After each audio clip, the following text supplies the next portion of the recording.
ওশো একটা খুব সুন্দর কথা বলছেন। ওশো বলছেন, তুমি যে কোনো মানুষকে বিয়ে করো না কেন, জীবনে একদিন এই কথাটা বলবেই যে কেমন মানুষকে বিয়ে করলাম। কিন্তু সমস্যা ভুল মানুষকে বিয়ে করা নয়, আসল সমস্যা হলো কোনো মানুষই পারফেক্ট হয় না। যার কাছে টাকা পয়সা অর্থ সম্পদ আছে তার কাছে তোমাকে দেবার মতন সময় নেই।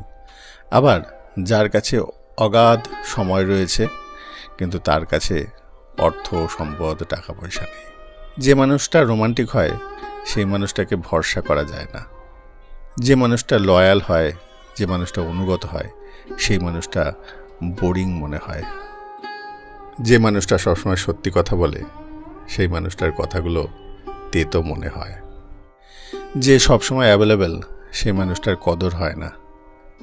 আবার যে মানুষটা খুব অ্যাট্রাকটিভ, দেখতে খুব সুন্দর, কিন্তু সেই মানুষটা আবার লয়াল হয় না। তাহলে তুমি যদি সারা জীবন একজন পারফেক্ট মানুষের অপেক্ষা করো তাহলে তোমাকে সারা জীবন অপেক্ষাই করে যেতে হবে।